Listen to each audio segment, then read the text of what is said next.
Haiti in turmoil amid political and economic crises and deadly gang violence. Now Kenya is offering to intervene and lead a multinational police force to help combat the gang violence. Haitians want the help and Haiti needs the help, but rights groups say Kenyan cops in the Caribbean could make things worse. In the next half hour, we'll look at how Haiti got to this point and what Kenya's offer to help could mean for the island nation. Straight Talk Africa starts now.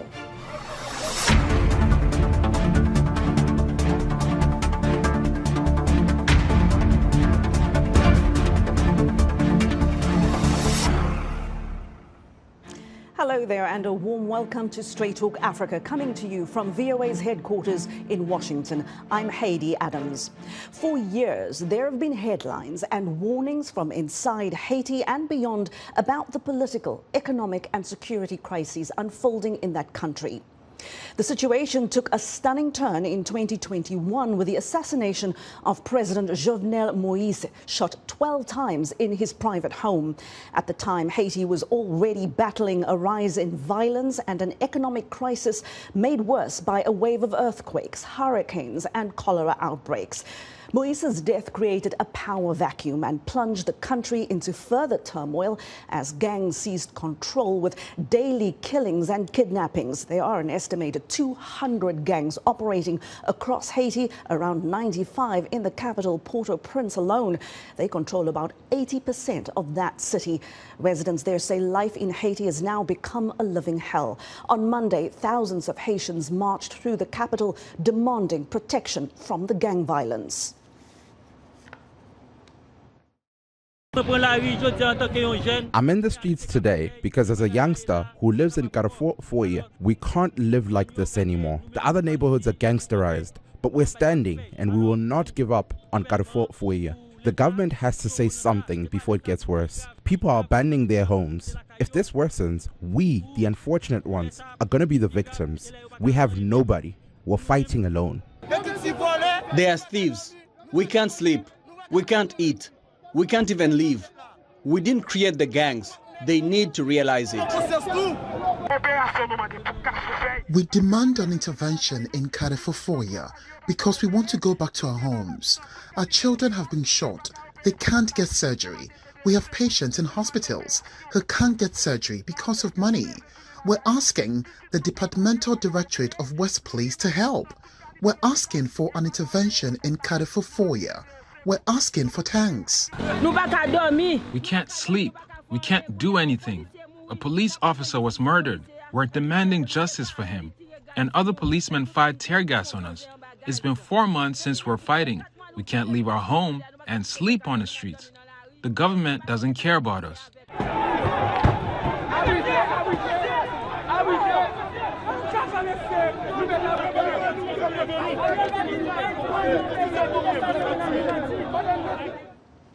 Haitians, they're talking about what everyday life is like for them. Now, to help us understand how Haiti got here and what is behind the country's multiple crises, I'm joined here in studio by Sandra Lemaire. She leads VOA's Creole news service. Sandra, so great to have you here in studio with me. Thank you so much for coming in and talking to us.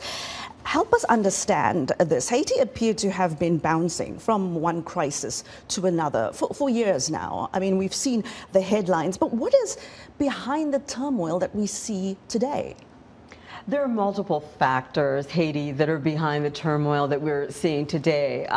Before Moïse's assassination in 2021, there were mass protests where people were not happy, not satisfied with the way that he had been running the country. And so they were asking for him to leave, to just, leave power and let someone else take over so that things could get better. On top of that, you have an economic crisis that's fueled by a fuel shortage. So the gangs have gotten involved in that because, of course, power and fuel is power for them. It's not only money, but it's also power. And Haitians are very reliant on fuel for electricity because the electric system is basically, the infrastructure is awful and most people don't have electricity 24 hours a day. So there are all of those factors. Of course, that also affects businesses and how businesses can run. It affects tourism, which also fuels the economy. The diaspora, contributes a lot of money to the Haitian economy. They like to travel to Haiti, buy property. They're unable to do that because of the gangs and their activity and the lack of security. So we already started with a situation where there was a lack of security. Some say it served the president well because he was able to push the idea of I need to stay in power because there's not security, so I can't organize elections. So that means that I have to stay in power because who's going to replace me? It's not like you can have the prime minister replace the president because the president names the prime minister. So all of these factors have contributed to where we are today. So, of course, we did see in 2021 President Jovenel Moïse's assassination really captured the world's attention. What do we know, just briefly, about why he was killed? We actually don't know why the president was killed. There have been theories floated out there. He was wildly unpopular. He was trying to make a lot of changes to the Constitution, some of which were seen as radical, which people didn't like. He had let the terms of most of the parliament run out, which meant that he was ruling by decree, which angered the United States. It angered the international community, the core group, which has, Europe and Brazil in it. And then, of course, there are always, political rivalries between, the ruling party, which is the president's party, and the opposition. So some people say that it was just political rivalries because before his assassination, there was an attempted coup, supposedly, which was thwarted, I think in February of the same year that he was assassinated.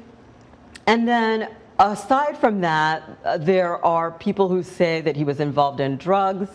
That's never been proven. It's just an allegation. So, Sandra, given the fact that he was an embattled leader already at the time of his assassination, the country was already facing all these multiple crises, how then did his death contribute to making things so much worse? Well, the thing is that he died and he was already ruling by decree. So already you have, a non-functional parliament. You have a few lawmakers whose mandates are still valid, but all of those terms ended in January of this year. So there were only 2 left as of January 2023, and their terms expired. So you don't have a functioning legislative branch to kind of counterbalance what the president wants to do. The president had named the current prime minister just a few days before he was assassinated. The prime minister was someone not many people knew about. Everyone was shocked that who is this guy? He's a neurosurgeon, a renowned Haitian neurosurgeon. And people were like, why is he being named as prime minister? What does he know about politics? So the president dies, and we have the foreign minister as acting prime minister. And then because the president had named a prime minister, they decide, okay, the foreign minister is going to go back to foreign minister, and we're going to put the person the president named, since the president is democratically elected, as prime minister. But he is seen as, not really a democratically elected official. People are very suspicious of him, and they see him as a lame duck, somebody who doesn't really have a legitimate power, because normally the parliament would have to sign off on whoever you name as prime minister. That hasn't happened. So this has fueled all kinds of mistrust, and also given the gangs kind of a leeway to say, hey, let me see what I can get away with. It's like, right, if you're in school, your regular teacher who's very stern is on vacation and you have a substitute, you try to see what you can get away with the substitute teacher. That's the case with the gangs. The gangs were already problematic for the president, but they stayed more or less under control. Now that there isn't a president, it's this prime minister who they don't fear, clearly. They're just doing whatever they want to do. Sandra, of course, the security situation alone speaks volumes about what the president is able to control or seems to control or not. We hear reports of these gang battles on the streets, kidnappings, ransoms, killings, rape being used as a weapon. If you look at everyday life for Haitians now, is this a war zone? Most Haitians alive today don't know what it's like to live through a war, but if you look at all of the factors that are present in a war zone, probably most people would say yes. Haiti, the thing that the audience needs to understand in general is that with the situation of gang violence and the climate that it's created in the country, prior to the president's assassination, the gangs would target the bourgeoisie because the bourgeoisie had money and they would, kidnap you and, ask you for a ransom of $50,000, $30,000. Now they're targeting everyone. They're targeting, the workers who are poor. They're targeting the police. They're targeting, government officials. They try to target, the international community working in Haiti and the bourgeoisie. So it's really everyone who's under attack at this point. And that is what I guess makes the situation worse and different today than in the past. Sandra Lemaire, head of VOA's Creole News Service, thank you so much for giving us insight and really walking us through what exactly is going on in the island nation. I do appreciate your time. Thank you for having me. Well, now Kenya wants to send their police to Haiti as part of a multinational force to help bring the situation there under control. After the break, we'll discuss Nairobi's offer. Will 1,000 Kenyan police officers in Haiti help or hurt? And why do rights groups think Kenyan cops should not deploy to the Caribbean? We'll have that conversation on the other side of the break. Straight Talk Africa will be back in a moment.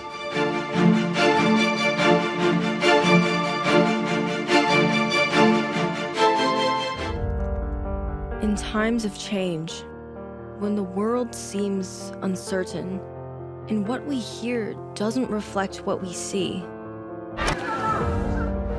we seek the truth. When we are told only part of the story, we lose trust.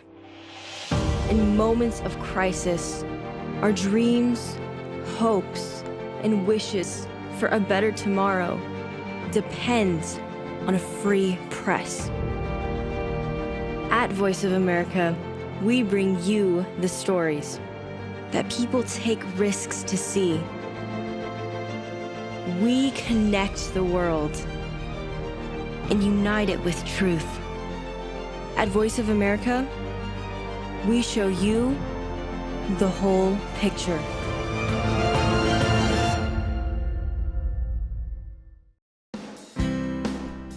Health, wellness, sport, beauty, medical breakthroughs.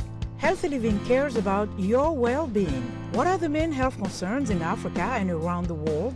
Find out the latest on coronavirus.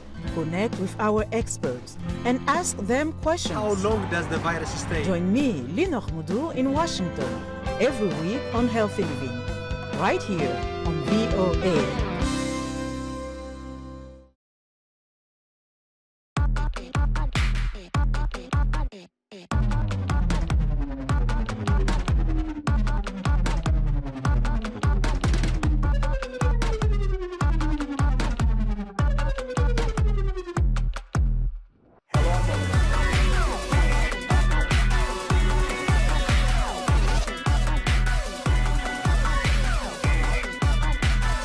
From around the world.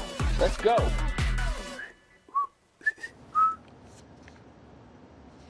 You're with Straight Talk Africa. Welcome back. We're discussing the situation in Haiti. Now, Kenya has pledged to deploy a contingent of 1,000 police officers to help Haitian police, quote, restore normalcy in the country and protect strategic installations.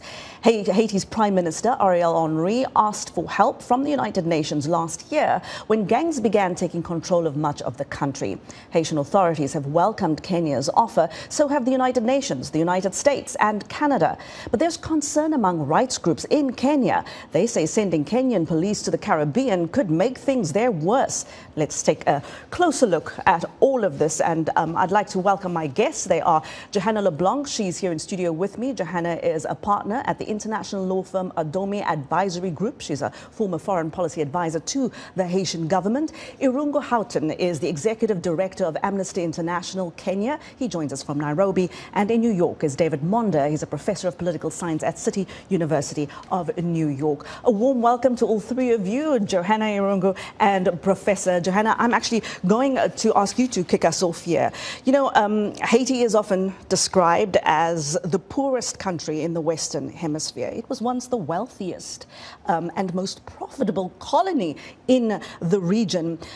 Is it any surprise today to the world, given the experiences of the country, that Haiti is now, appears to be the least governed country in the Western Hemisphere? Yeah, absolutely. And you know, and I hate the word the poorest country in the hemisphere or in the world because Haiti's liberation for independence was a sign for black liberation all over the world. When the country gained its independence in 1804, it was not just about liberating Haitians from the oppression and suppression of France. It was also about liberating black people from all over the world, and that came with a cost. So where Haiti is at today is a mixture of failed foreign policy as well as bad leadership. You're talking about, for example, foreign policies such as the intervention in 1915, which brought about no stability to the country. This intervention was by the United States, and then you had the UN intervention, followed by numerous foreign policy coming out of Washington, like, for example, under the Clinton administration, completely decimated the rice sector in Haiti, so that rice industry from Arkansas could sell rice to the Republic of Haiti.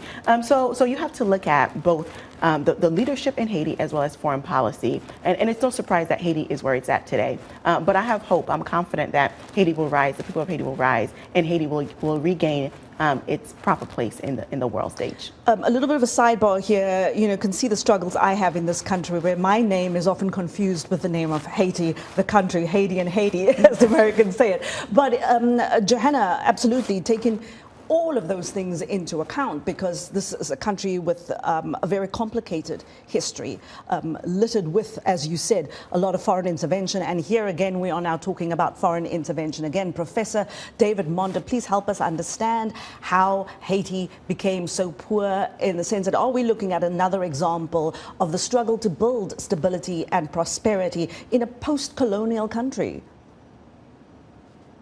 I think we definitely are. It's a crisis of post-coloniality. You know, as you referenced earlier, there was this controversy around the French indemnity of 1825, where Haiti had to send a lump sum of over $21 billion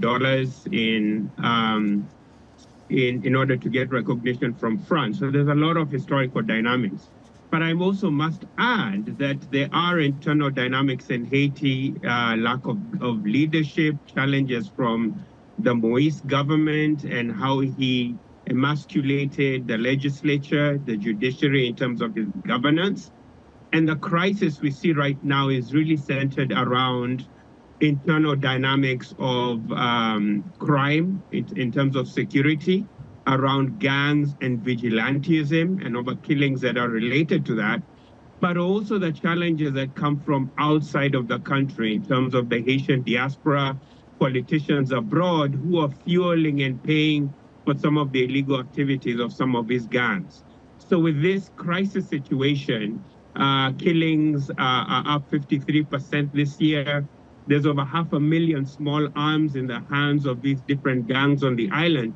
It really becomes a very tenuous and difficult proposition to have any regional or international actor move into the country to come and try and restore order in a very, very difficult security and humanitarian condition. And I'll come back to you, Johanna, to get your take on that. I want to go to Irũngũ Houghton here. Civil society groups have reacted, of course, to Kenya's offer to now intervene here in the situation in Nairobi. They say Nairobi's pledge to send its police force to Haiti is akin to essentially exporting Kenya's police brutality and abuse. What is Amnesty International's position on this? Well, first of all, just to say on behalf of Amnesty International, our solidarity with the people of Haiti. We can see the suffering and the breakdown of law and order, and really just listening to the voices of Haitians a few minutes ago, I was just really struck once again how much trauma there is in that country right now. And of course, it would be an act of Pan-African solidarity for Kenyan officers to come across and help stabilize the situation. But based on the last 3 to 4 months, we are very skeptical that Kenyan police would be able to do anything that would de-escalate the situation, return the rule of law. And this is primarily due to the experience we have had as Kenyans over the last 90 days or so. We've had 3 months of about 9 rounds of protests, and each of them have become more violent than the last. And we have probably documented as Amnesty International, the Law Society of Kenya, and the Kenya Medical Association no less than 40 deaths and over 100 injuries. Some of those from people who are really either recovering from being shot with live bullets or rubber bullets, or have been essentially brutally assaulted with batons. And for that, it doesn't give us much hope that a police service intervention at this point would be very, very helpful for the people of Haiti. In many ways, I think we have to see a change of policing. The international standard is, of course, that of is the policing proportionate to the threat that is being faced? Is it reasonable? And also, is it necessary? And unfortunately, under those UN threshold standards, the Kenyan police have not met them over the last 3 to 4 months. Johanna, Prime Minister Ariel Henry has asked the United Nations for help, and they've welcomed the Kenyan offer for help. What is your take about what Kenya can really bring to the situation here? Well, since 1986, Haiti has dealt with serious instability. But the reality is that the country has not seen this level of violence. As discussed earlier, many of these weapons that end up in the hands of gang members come from the United States. In fact, about 90% of them, according to numerous reports, which is unprecedented. So if there's a political will, first and foremost, I think the issue of insecurity in Haiti could be solved. But as it relates to Kenya offering support to the people of Haiti to address the insecurity challenges, I think it shows Pan-Africanism solidarity. I've been watching Ruto for quite some time now. He seems to be someone who understands the role that imperialism and neocolonialism have played in the underdevelopment and the undermining of democracy all across the world, including Africa and obviously the Republic of Haiti. So I have some faith, I have some hope. However, the people of Haiti, the human rights groups, do not want this to be another intervention with a black face. I think that certain perimeters need to be set by the Haitian government, which I have not seen, so I am concerned. If you are going to accept help from another nation to address the insecurity challenges, we need to know how long will they stay in Haiti, right? What are the consequences of human rights violations, right? But the unfortunate reality is that we're dealing with a current government that is seen as illegitimate in the eyes of the Haitian people, that has not been able to deliver for the Haitian people. So if you can't deliver for the Haitian people, how is it that the people can have faith that you will properly negotiate with another international partner to address the insecurity challenge? And many are saying that the insecurity challenge is again because of lack of political will by not only the Haitian government but also the international community as a whole. Professor David Monda, is there a world in which Kenya could actually provide some useful assistance that everybody will agree that their presence there would be a good thing? Yes, I mean, I see it a little different from, from Amnesty International and some of the points that Houghton raised. Yes, the Kenya police has not covered itself in glory, with its actions in Kenya. There's many concerns around that. But every police department has its own major problems. Think about New York City and extrajudicial killings here within the New York Police Department, or the Chicago. We seem to have some problems there. He's back. every police department has its challenges. So I guess my thinking is that I'd rather deal with a police force that I have than one that I'd aspire to have. And I think this effort to have a police force, at least if it can be regulated, I think would be a good thing. But I think secondly, the more important question, even before we talk about intervention, is the legitimacy of the Ariel Henry regime. I think questions of legitimacy really have to be addressed. In other words, we have to find a way to establish an interim administration that's broadly accepted. Because Ariel Henry's call earlier to have a foreign intervention force was roundly condemned by Haitians because they see foreign intervention as propping up an illegitimate regime. So I think that is the number one start-off point. But secondly, intervention for intervention's sake can be very problematic. We know the history of the UN, of the mass rapes, the corruption during the UN's 12 to 15-year stay in Haiti, the cholera epidemic. So that's also another major concern. In other words, you don't want to have intervention with a black face, as has been said earlier. And I think if we can really think about an intervention, but structured around CARICOM, the regional organization, only the Bahamas has offered 150 police officers to support this Kenyan initiative. Where the regional powers like Jamaica, Trinidad and Tobago, Guyana, Cuba, that there are major superpowers within the CARICOM bloc, the Caribbean. So I'd really like to see more of a regional effort in terms of the intervention. But I think fundamentally, we really need to think about establishing an interim administration to replace the Ariel Henry regime, which at this point is very legitimate. And then from then think about modes of intervention led by regional players, and then other international forces can contribute, whether it's from Kenya or any other regional force to support the police in that area.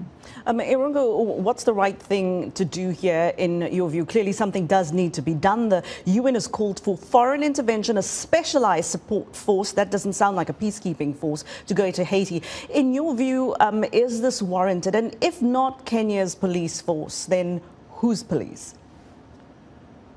No, I think it's very clear. I think from the analysts, on the show that we do need to see, international, policing force established for Haiti. I mean, the situation just seems dire, and the criminality seems to have increased and is now a threat to many communities. But I think it's important that we source the police commands from countries in which there is a record of human rights-based policing, effective policing that builds up community and civic intelligence, that builds a sense of credibility for rule of law and law and order.